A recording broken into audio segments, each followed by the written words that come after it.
सद्बुद्धि, सन्मार्ग और कार्य का संकल्प देना, अडिग रहे विश्वास तुम पर, ऐसा अंतः कर देना। मेरे हृदय में आने में तुम्हें कोई संकोच न हो। हे गुरुदेव, मुझे नज़रों से दूर कभी न होने देना। हे गुरुदेव, मुझे नज़रों से दूर कभी न होने देना। नमस्कार। गायत्री चिंतन धारा के इस सतत प्रवाह में आपका स्वागत है। मित्रों, आप लोगों से चर्चा होते रहती है। कई लोग चिंताग्रस्त हैं, कई लोग भयग्रस्त हैं। अपने ही आप डर लगते रहता है, पता नहीं भविष्य में क्या होगा। ये ठीक है कि आजकल घर परिवार में, समाज में स्थितियां विपरीत दिख रही हैं, लेकिन फिर भी इस डर को हटाया जाना चाहिए, है ना। भविष्य में क्या होगा, सुरक्षा एक ज़रूरी तत्व है। आज अपन इस पर चर्चा करने वाले हैं। मेन बात यह है कि जीवन में सुरक्षा चाहते तो सभी हैं, और ये कोई कहने की बात नहीं है, लेकिन आज इनसिक्योरिटी या जिसको कहते हैं ना असुरक्षा की भावना, ये लगभग सभी के घर हृदय में घर कर गई है। परिस्थितियाँ प्रतिकूल होती है, सभी के लिए होती है ना। वो व्यक्ति ज़्यादा असुरक्षा का अनुभव करता है जो दूसरों पर आश्रित होता है,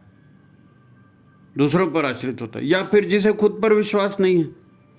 तो स्वाभाविक है डर लगेगा, क्योंकि सामने वाला सहयोग करेगा कि नहीं करेगा, और मेरे से होगा कि नहीं होगा, ये दोनों चीज़ें रहती हैं। और पता नहीं भविष्य में क्या हो जाएगा भूत आ जाएगा। तो ये जो है असुरक्षा की बात। देखो, असुरक्षा है क्या? असुरक्षा एक भाव है, एक विचार है जो हमारे हृदय में घर कर जाता है, तो अनिष्ट की संभावना पैदा करता है। हमें समाज में कई लोगों के साथ मिलकर रहना होता है। सभी का व्यवहार तो सहयोग और तालमेल वाला नहीं हो सकता, है नहीं।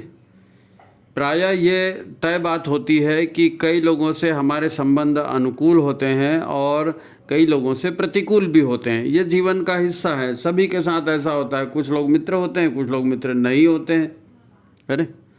तो हमें उम्मीद होती है कि अब आगे वाला क्या करेगा पता ही नहीं चलता।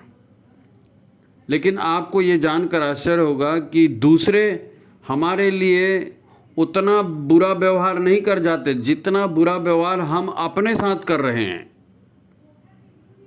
हम अपने साथ वैसे भी ना, दूसरे को क्या पड़ी है जी आपकी टांग खींचे, आपकी क्या पड़ी है? आप उसके रास्ते में आ रहे हो, रुकावट बन रहे हो तो बात समझ में आती है, वरना किसी को किसी से कोई दूसरी तकलीफ नहीं होती। अधिकांश हमारे कष्टों का कारण हम खुद होते हैं। इसी खतरे से बचने के लिए फिर हम क्या करते हैं? अच्छी शिक्षा की बात करते हैं, अच्छे संस्कार होने चाहिए, अच्छी संगत होनी चाहिए, फिर गुरु बनाए जाने चाहिए, गुरु से दीक्षा ली जानी चाहिए। क्यों? क्योंकि उससे हमारा अंतःकरण मजबूत होता है ना। दीक्षा इसीलिए तो लेते हैं ना कि हम गलती ना कर बैठें और अपने हाथों हमारा बुरा ना हो जाए। तो ये बड़ा गंभीर विषय है और इस पर अपन खुलकर चर्चा करेंगे, ठीक है। क्योंकि हमारे अंदरूनी हालात ठीक नहीं हैं या हमारा ध्यान, हमारा मन कहीं और है, तो हम मिलने वाले ज्ञान का भी सही उपयोग नहीं कर पाते। ज्ञान अर्जित किया, प्रवचन सुन लिया, साहित्य पढ़ लिया, लेकिन वो फिर किसी काम ही नहीं आता। तो वास्तव में हमारा मन उसको रिसीव नहीं कर रहा है, इसलिए हम उसको, उस भाव को, उस ज्ञान को समझ ही नहीं पाते, धारण ही नहीं कर पाते। हमें लगता है कि हमने सुन तो लिया, हमने पढ़ तो लिया, ये सब बात मन में बैठ नहीं पाती, है नहीं। तो इन पर फिर ढंग से जब काम करने का मौका आता है तो इन बातों पर आचरण भी नहीं हो पाता, हम चूक जाते हैं।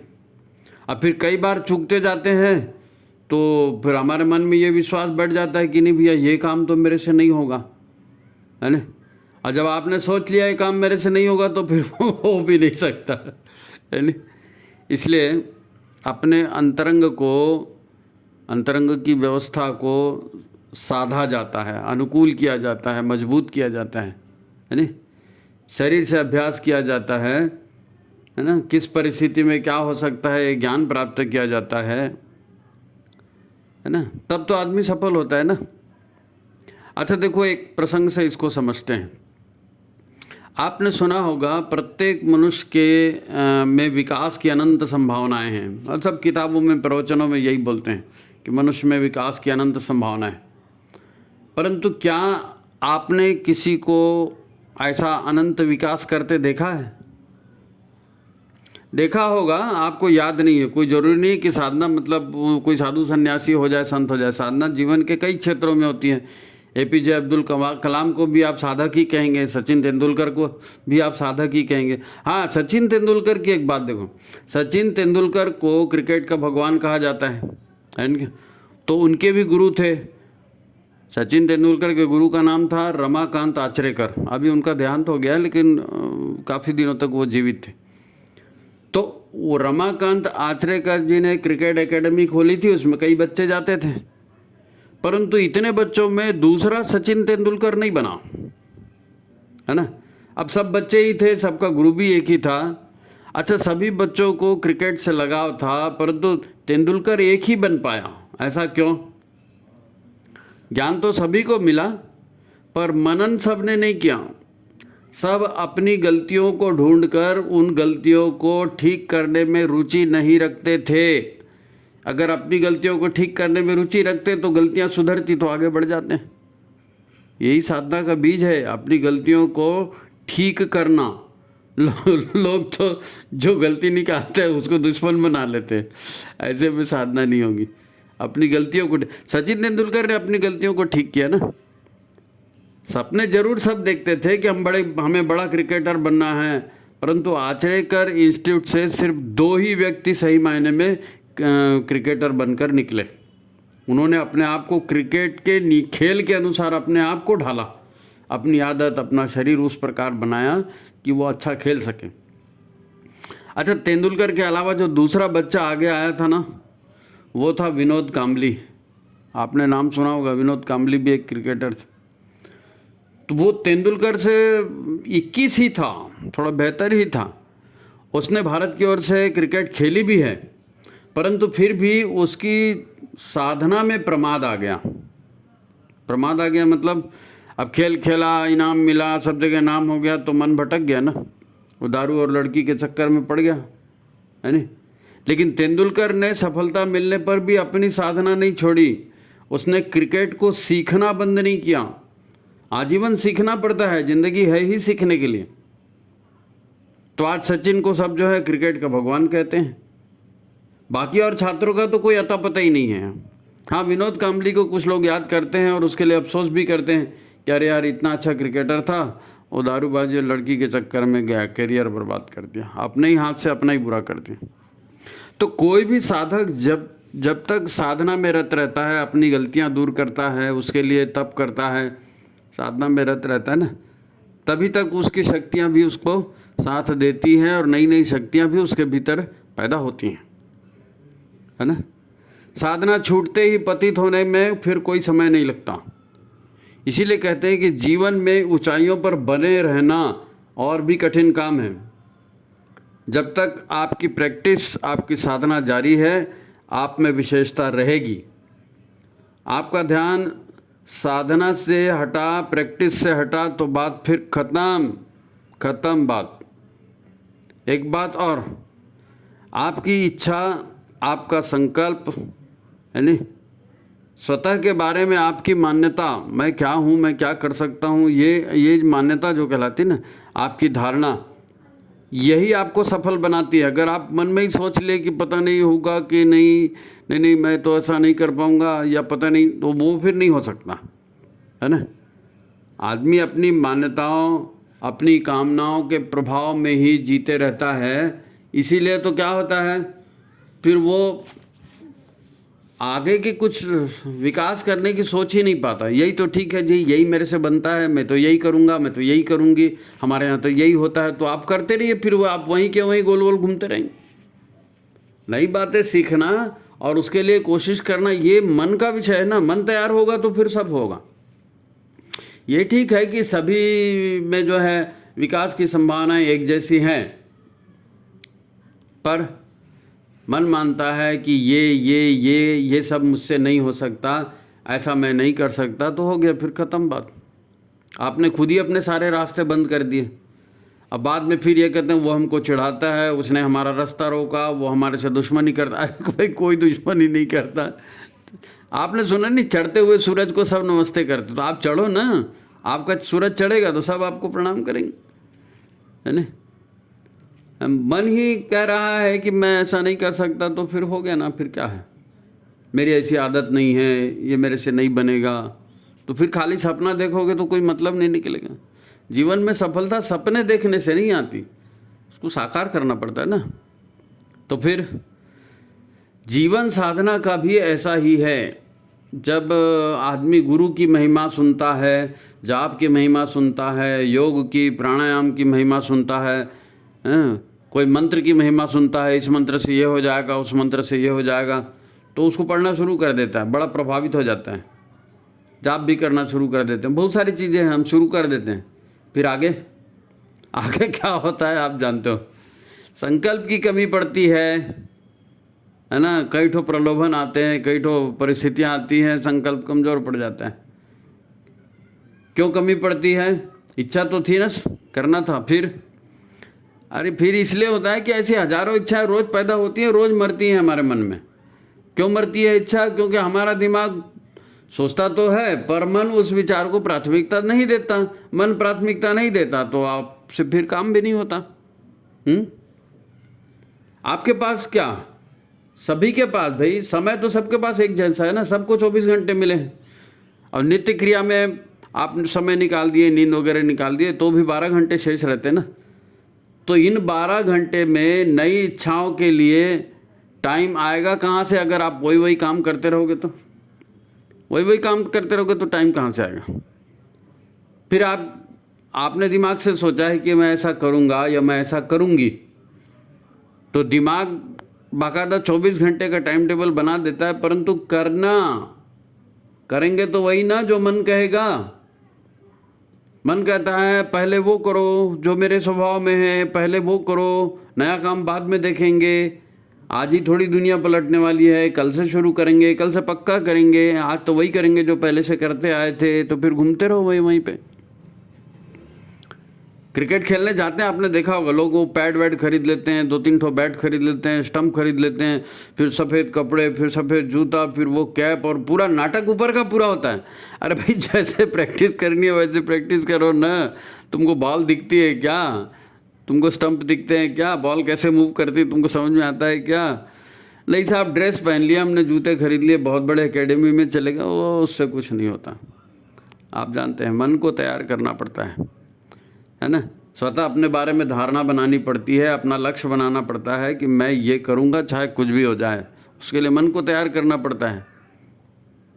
अपने ऊपर विश्वास कैसे आएगा? दूसरों के ऊपर विश्वास, अपने ऊपर विश्वास करना है, वो अपने ज्ञान से आएगा, गुरु से आएगा, अपनी साधना से आएगा, अपनी प्रैक्टिस से आएगा, है नहीं। तो फिर साधना के समय के लिए समय निकालना पड़ता है। उस समय हम ये काम करते थे पर अब नहीं करेंगे, क्योंकि अब वो काम नहीं, अभी पहले साधना, जाप करेंगे या प्राणायाम करेंगे, आसन करेंगे, जो भी आप तय करते हो, पहले उसको प्राथमिकता देंगे, तब ना होगा।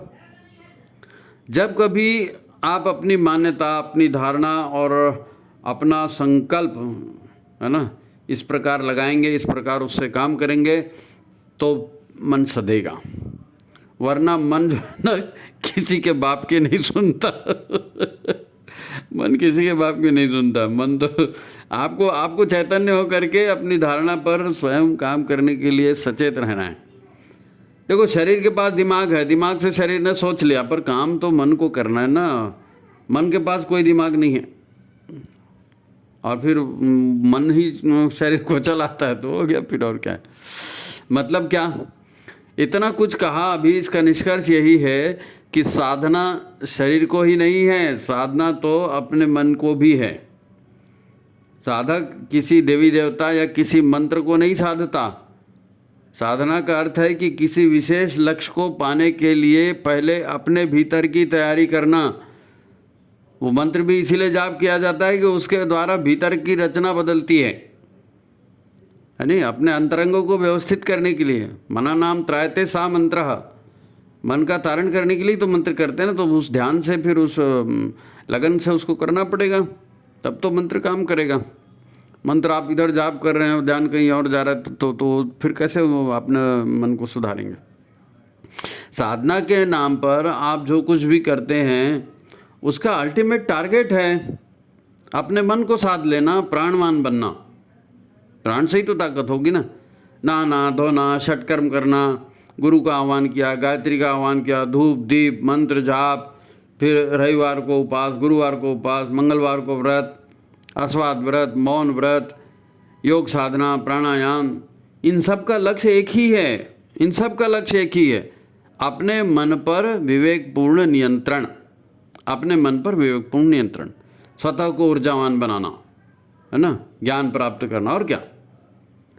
अच्छा, इसमें करना है ना, इसमें करना है वो महत्वपूर्ण है। क्या नहीं करना है वो उससे ज़्यादा महत्वपूर्ण है, क्योंकि नहीं करना है वो करोगे तो रुकावटें और बढ़ेंगी। नहीं करना है वो भी महत्वपूर्ण है कि नहीं नहीं ये करना ही नहीं है, उधर से हटाओ भाई, कहीं से वो आप बोलते हैं ना कि व्यसन से हटाओ सृजन में लगाओ, तो व्यसन से हटेगा तब तो सृजन में लगेगा, यानी आपकी लत बनी है, वो लत से हटाना है। देखो, काम शरीर और मन मिलकर करते हैं ना। अब मन तो आपको रोज़ 2 घंटे या 1 घंटे रीढ़ की हड्डी सीधा रख कर बैठना है। अभी मन कैसे बैठेगा? आपका शरीर साथ नहीं देगा तो कैसे बैठेंगे आप? शरीर को आदत ही नहीं है वैसा बैठने की। अब शरीर, मन को साधने के लिए शरीर को साधना पड़ेगा ना। शरीर में सहन शक्ति चाहिए, शरीर में लचीलापन चाहिए, तब तो शरीर बैठेगा। अब उसके लिए रात को कितने बजे आप खाना खाते हो, कितने बजे सोते हो, ये सब इम्पॉर्टेंट है ना। ये सब इम्पॉर्टेंट है, ये सब साधना का अंग है। साधना की सफलता बढ़ाने के उपाय हैं भाई। गुरुदेव ने क्या समझाया? उपासना भगवान की, आराधना समाज की या राष्ट्र की, परंतु साधना अपने आप की। तो ये अपने आप की साधना 15-20 मिनट में तो होगी नहीं ना, 24 घंटे का काम है ना। 24 घंटे का क्या होगा 15-20 मिनट, आधे घंटे में। और फिर बाकी समय, मान लीजिए आपने 15-20 मिनट माला कर लिया, प्राणायाम कर लिया, योग भी कर लिया, और बाकी समय खुला, कहीं भी जाओ, कुछ भी सोचो, कुछ भी करो, तो हो गई फिर साधना। तो शरीर को वैसी आदत लगेगी तो 15 मिनट में, आधे घंटे में आपको मन लगेगा क्या? लग ही नहीं सकता। फिर अरे साधु साधना से साधु बनते। साधु वही होता है जो अपने मन को साध लेता है, अपने जीवन को साध लेता है नहीं। पूज्य गुरुदेव ने साधना को जीवन का आधार कहा है, क्योंकि आपका जीवन सदा हुआ नहीं रहेगा। आपकी ऊर्जा इधर उधर भटकती रहेगी तो हर काम आधा अधूरा लचर पचर होगा, तो जीवन में सफलता ही नहीं मिलेगी। सफलता नहीं मिलेगी तो आनंद नहीं आएगा, है। तो अपने अंतरंग को व्यवस्थित करने के गुरुदेव ने अनेक तरीके बताए हैं। अब इसी बात को देखो दूसरे ढंग से समझते हैं, है ना, दूसरे ढंग से समझते हैं। इस पूरे ब्रह्मांड में, इस पूरे संसार में, खुद हमारे शरीर के अंदर भी अनेक तरह के सिस्टम काम कर रहे हैं, है ना। सूर्य का अपना सिस्टम है, सौरमंडल का अपना सिस्टम है, धरती का अपना सिस्टम है, मानसून का अपना सिस्टम है। वैसे हमारे शरीर में भी इतने सारे सिस्टम काम कर रहे हैं, है नहीं। हर पदार्थ का, हर वस्तु का, हर ग्रह का, नक्षत्र का अपना सिस्टम है, अपनी पहचान है, अपनी कार्यशैली है। इन्हीं से पूरा इकोसिस्टम बना है। पूरा पर्यावरण जो है ना, ये सारे, इन सारी शक्तियों का मेलजोल है। पर्यावरण कई सिस्टमों का संतुलन है। जब तक ये संतुलन बना रहता है सब कुछ ठीक चलता है। आप देखते हैं ना, हम तो पंचांग देखकर बता देते हैं, इतना वर्ष, इतना महीना, इतना घंटा, इतने सेकंड के बाद ऐसा ऐसा होगा, ये होगा। हम पूरा उस हिसाब से चलते हैं। क्यों? क्योंकि सारा सिस्टम, नेचर, पूरी प्रकृति, जो पूरा पर्यावरण जो है, ईश्वर के हिसाब से चल रहा है ना। इसे क्या कहते हैं? इसका मतलब ये है कि संसार या ये ब्रह्मांड अपने स्व में स्थित है। उसका अपना जो रोल है, उसकी अपनी जो भूमिका है, वो ठीक प्रकार से कर रहा है। स्व यानी अपना स्थित, अपने में स्थित है। सारा ब्रह्मांड अपने में स्थित है। हमारा स्वास्थ्य भी ऐसा ही होता है। हम कहते हैं स्वास्थ्य ठीक है, मतलब हमारे शरीर के सारे सिस्टम जैसे काम करने थे वैसे कर रहे हैं। अब हमारा शरीर इस ब्रह्मांड की एक विलक्षण संरचना है। हम मिट्टी, हवा, पानी, सूर्य, चंद्र, ग्रह, नक्षत्र, संपूर्ण ब्रह्मांड और स्वयं ईश्वर से भी सतत जुड़े हैं, ऑलरेडी जुड़े हुए हैं। हम सारे ब्रह्मांड का एक हिस्सा हैं। लेकिन हम ये सारा सिस्टम तब तक हो सकता है जब हमारे भीतर का सिस्टम अपनी पूरी क्षमता के साथ सही ढंग से काम करे। पाचन का काम, चिंतन का काम, शोधन का काम, उत्सर्जन का काम, ये शरीर के जितने सिस्टम है, श्वास लेने का काम, ये सब संतुलित ढंग से चलते रहेंगे तो ही हम स्वस्थ रहेंगे। सब सधे हुए होने चाहिए तो हम भी सधे हुए रहेंगे, है ना। इसे ही कहते हैं कि हम अपने स्व में स्थित हैं, स्वस्थ हैं। हमारे सारे सिस्टम विधाता की विधि व्यवस्था के अनुकूल ही सही काम कर रहे हैं। मतलब इसका मतलब यह है कि हमारा मन मनमानी नहीं कर रहा है और हमारा मन भी, है ना, ईश्वर के अनुशासन में है ना। हम सोते हैं, खाते हैं, है ना, तो ठूस ठूस कर खाते हैं क्या? मनमाने ढंग से सोते हैं क्या? आधा पेट खाते हैं, मिर्च मसाला खाते हैं, क्या खाते हैं? फिर सोने से पहले टीवी देखते हैं क्या? दिन भर किस तरह की चर्चा करते हैं? प्रसन्न रहते हैं, नाराज रहते हैं? शरीर की गतिविधियां हमारी है कि नहीं? शारीरिक व्यायाम होता है कि नहीं? पर्याप्त ढंग से योग प्राणायाम होता है कि नहीं? स्वाध्याय होता है कि नहीं? अनेक विषय हैं। ये सारे विषय मन को सीधे प्रभावित करते हैं। इनसे शरीर की अवस्था प्रभावित होती है, हमारा स्वास्थ्य प्रभावित होता है। लोग कहते हैं मैं 15 मिनट तो साधना करता हूँ, आधा घंटा रोज़ साधना करता हूँ, मेरी साधना नियमित है। अरे 15 मिनट साधना करते हैं तो इस 15 मिनट में क्या साधा भैया आपने? 15 मिनट में क्या साधा आपने? किसकी साधना की? और साधना की या खाली माला घुमाई, फूल पत्ती चढ़ाई, दीपक जलाया हैं और आरती घुमाई और 3-4 बार चेक कर लिया बीच में कितनी माला बची है, कितना जाप हुआ कि नहीं हुआ? तो फिर ये साधना है कि ये पूजा है कि ये उपासना है? क्या किया आपने 15-20 मिनट में, आधे घंटे में? आप सोचो आपने क्या किया। नहीं भाई साहब, नहीं बहन जी, आप ठीक से सोचो। ये आपने साधना नहीं की, आपने अपना रूटीन पूरा किया है। एक मशीन जैसे काम करते थे हम, ये करने, इसके बाद ये, इसके बाद ये, आपने कर दिया ना। आपने भावना लगी ना, आपका मन लगा, कुछ नहीं लगा, बस करना था, कर दिया। तो शरीर को, मन को साधा जाता है ना। ये आदतों में, स्वभाव में सुधार लाने की बात है। मन को कुविचारों और दुर्भावनाओं से बचाया जाता है। ये जो कुछ भी हमको गुरुदेव ने बताया है, सिखाया है, ये सब मन को और अंतःकरण को शुद्ध करने के लिए था। वो हो रहा है क्या? वो हो रहा है तो आपकी साधना हो रही है ना। लोग कहते हैं हमारी दिनचर्या इतनी टाइट है कि साधना के लिए हमारे पास समय ही नहीं मिलता। तो भाई साहब, इस विचार को ठीक करो, इस सोच को ठीक करो। साधना जो है 15-20 मिनट की नहीं, ये साधना जो है जीवन को बेहतर बनाने की प्रैक्टिस है। जिस भी क्षेत्र में जाना है, उस क्षेत्र में जाने के लिए जो जरूरी है उसका अभ्यास करना पड़ेगा। जब तक हमारा मन सक्रिय है तब तक जागृत रहकर उस मन को साधना है। मन को इधर उधर भटकने नहीं देना है। मन भटका तो गया, विनोद कांबली बनने में टाइम नहीं लगेगा।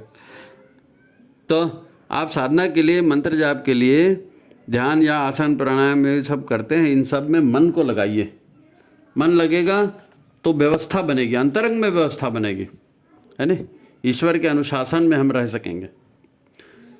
देखो, स्वस्थ व्यक्ति का मन क्या है? प्रज्ञा द्वारा संयमित होता है। प्रज्ञा द्वारा संयमित होता है। इधर उधर भटकने का जो काम है, ये प्रज्ञा जो है उसको कंट्रोल करती है। प्रज्ञा माने परिष्कृत बुद्धि। जब आप साधना करते हैं, गायत्री मंत्र का जाप करते हैं, तो क्या कहते हैं? धियो यो न प्रचोदयात्। धी क्या है? बुद्धि। तो वो बुद्धि भीतर में आए और उसके प्रकाश में हमारा मन को भी कुछ ऊर्जा मिले और हमारा मन जो है बुद्धि के कंट्रोल में रहे। हमारी बुद्धि इतनी प्रखर हो कि सजग रहे। सजग बुद्धि को ही तो प्रज्ञा कहते हैं ना। तो प्रज्ञा को जगाने का काम होना चाहिए। गुरुदेव ने धरती पर स्वर्ग अवतरण की शर्त क्या बताई है? गुरुदेव ने कहा ना, धरती पर स्वर्ग कैसे आएगा? स्वस्थ शरीर, स्वच्छ मन, सभ्य समाज। अब शरीर ही स्वस्थ नहीं है, मन ही स्वस्थ नहीं है, है ना। मनुष्य देवता बने। अब देवता कैसे बनेगा? 15 मिनट माला घुमाने से नहीं। अपने आप को वॉच करना है 24 घंटे, और जितनी बुराइयां हैं उनको हटाना है। देवता तो ऑलरेडी हैं, देवता तो ऑलरेडी हैं। कषाय कलमश दूर करना है, प्राणायाम से भी, गायत्री मंत्र से भी। कषाय कलमश बोलते हैं ना, वो कषाय कलमश मतलब सारी अंदर की गंदगी है ना। तो फिर मनुष्य देवता बनेगा तो धरती स्वर्ग बनेगी। देखो बात को एक आखिरी पॉइंट से और स्पष्ट करते हैं। शरीर और मन ही हमारा क्रियाशील अस्तित्व है। ये स्वाभाविक रूप से भटकता है। क्यों भटकता है? क्योंकि सत रज तम 3 गुणों की प्राकृतिक रचना है ना। तो तमस भी जरूरी है। तमस भटकाता है लेकिन तमस भी जरूरी है। तमस से जड़ता आती है, तमस से स्थायित्व आता है, तमस से इंद्रिय सुख मिलता है, तो व्यक्तियों के जीवन में रस आता है, प्रेम के लौकिक आकर्षण पैदा होते हैं, परिवार के आकर्षण पैदा होते हैं, संतति निर्माण होता है, संसार चलता है और लाखों वर्षों से ये चलते आया है। तो तमस बुरा नहीं है, इंद्रियां बुरी नहीं हैं, शरीर बुरा नहीं है, पर इसको कंट्रोल में करना है ना। अब अगर मन बेलगाम हो जाए, अनियंत्रित हो जाए तो क्या होता है? वो आज हम देख रहे हैं। आज किसी का मन कंट्रोल में है नहीं है, तो किसी का मन कंट्रोल में नहीं है तो जो मन किया वो किया। तो जब मन किया वो किया। अब आप ड्राइविंग कर रहे हो, कोई लेफ्ट से निकाल रहा है, कोई राइट से निकाल रहा है, तो ट्रैफिक जाम हो रहा है, टक्कर हो रही है। जितने गाड़ी चलाने वाले उनसे पूछो क्या कभी एक्सीडेंट हुआ? हाँ जरूर हुआ। क्यों? तुमने ठीक नहीं, हमने ठीक नहीं, सामने वाले ना के ठोक दिया। तो कोई भी ठोकेगा ही, आपको गड़बड़ होगी ही। इसीलिए साधना का महत्व है। साधना का महत्व इसलिए है ना। तो आज के जैसे घोर कलयुग भी आ सकता है, मन भटकेगा तो। और ये स्थितियाँ बनी है, दिख रहा है ना, दिख रहा है। संसार में कोई भी अनुभव कर सकता है, और मन सद गया तो, मन सद गया तो, मन अगर सद गए, विचारों को आपने केंद्रित कर लिया तो फिर भी चमत्कार हो जाएगा। यानी मीरा को जो है वो राजकुमारी थी, राज इसमें रहती ना, राजपूतान। तो उनके यहाँ बड़ा संयम था। घर वालों को बड़ा ख़राब लगता था कि अरे ये तो बड़ी भक्तिन बन गई, ये तो साधु संतों के साथ घूम रही है, तो इसमें फिर समाज की बदनामी हो रही है, हमारी बदनामी हो रही है। तो मीरा को उन्होंने क्या किया? जहर का प्याला ला के दिया, जहर का प्याला, कि ले भाई जहर को पी ले। तो उसकी साधना इतनी पक्की थी, उसका ईश्वर में विश्वास, कृष्ण में विश्वास इतना पक्का था कि भगवान जो करेंगे वो ठीक ही करेंगे। तो वो जहर का प्याला पी गई और वो भी, उसको जहर ने कोई असर नहीं किया, है नहीं। और रैदास वाला वो मालूम है ना, मन चंगा तो कठौती में गंगा। चमड़े का काम करते थे, जूते चप्पल बनाते थे, लेकिन किसी के साथ कभी छल नहीं किया, हमेशा मन को निर्मल रखा, किसी का हक नहीं छीना, किसी के लिए बुरा नहीं सोचा, संयम से रहे, इंद्रियों को वश में रखा। तो उनके मन में इतनी ताकत आ गई कि गंगा जी उनके कठौती से निकली। कठौती यानी वो जो चमड़े का वो होता है ना, जिसमें वो आजकल तो ये सब प्लास्टिक वाले जूते आते हैं, पहले चमड़े के जूते चप्पल आते थे। तो मोची होते थे, मोची के पास रिपेयर करने जाते थे तो पानी से चमड़ा नरम करते थे, तो उसके लिए एक कठौती, एक लकड़ी का बर्तन था। तो वो कहानी आपने सुनी होगी। देखो मन निर्मल होता है माने क्या होता है? मन निर्मल होता है माने क्या होता है? हमारा शरीर ईश्वरीय संरचना है, और जैसे ईश्वर काम करता है, जो ईश्वर के पास है वो हम ईश्वर के पुत्र हैं, हमारे पास भी वो सारी ऊर्जाएं हैं, है ना। आपको याद होगा, आप जब षटकर्म करते हो ना, चिद्रूपिणी महामाये दिव्य तेजा समन्विते तिष्ठ देवी शिखा मध्य तेजो वृद्धिम कुरु समय। तो महामाया शक्ति, विश्व ब्रह्मांड में जो ईश्वर की शक्ति है, वो ईश्वर की शक्ति सहस्त्रसार से हमारे भीतर उतरती है। सहस्त्रसार चक्र का संबंध जो है ना, ये अखिल ब्रह्मांड से है। अखिल ब्रह्मांड से सहस्त्रसार का चक्र है। आपका उससे कांटेक्ट हो जाए तो फिर जब धी उतरती माने क्या है? आज तो वैज्ञानिकों ने भी खोज लिया है कि पूरे ब्रह्मांड का भी एक दिमाग है, पूरे ब्रह्मांड का भी एक दिमाग है, पूरे ब्रह्मांड का एक मन भी है, कॉस्मिक माइंड, कॉस्मिक एनर्जी। ये है, ये विज्ञान भी इस बात को मान रहा है, और उससे हमारा कांटेक्ट होना चाहिए। अगर वो जब हो जाएगा तो फिर हमको हमारे भीतर वो सारी रिद्धियां सिद्धियां जो भी आप बोलते हैं वो सब आ जाएगा, वो सब आ जाएगा मन को निर्मल करने से। कबीरदास जी कहते हैं ना, मैं बार बार इसको बोलता हूँ, कबीरा मन निर्मल भया ऐसे जैसे नीर, पीछे पीछे हरि फिरे कहत कबीर कबीर। तो भगवान हरि ने उनके पीछे दौड़ेंगे ऐसा नहीं है, लेकिन वो खुद ही भगवान हो गए ना। मन निर्मल हो गया, मन सत्कर्म में लग गया, मन यज्ञ कार्य में लग गया, आप ईश्वर का काम करने लगे अपना काम समझ के। करिष्ये वचनम तवा, गुरु का काम करने लगे, ईश्वर का काम करने लगे, तो गुरु की ईश्वर की ताकत खुद ब खुद आपके भीतर उतर गई। यही तो कबीरदास जी कह रहे हैं। अभी मन भटक रहा है तो उल्टे सीधे परिणाम आ रहे हैं, मन डर रहा है ना। और जब मन में स्वच्छता आती है, निर्मलता आती है, तो फिर बजरंगबली आते हैं, जय श्री राम, तो एक छलांग में फिर समुद्र भी लांग जाते हैं, है नहीं। तो हम ईश्वर हैं, भटके हुए देवता हैं, भटके हुए देवता की भटकन दूर करना। गुरुदेव ने ना इतने सूत्र दिए हैं, इतने पॉइंट दिए हैं आपको। मैं तो कहता हूँ साहित्य नहीं भी पढ़ोगे, केवल ये सूत्र और आरती चालीसा और इतना भी अगर समझ जाएंगे ना, तो जीवन का कायाकल्प हो जाएगा जी।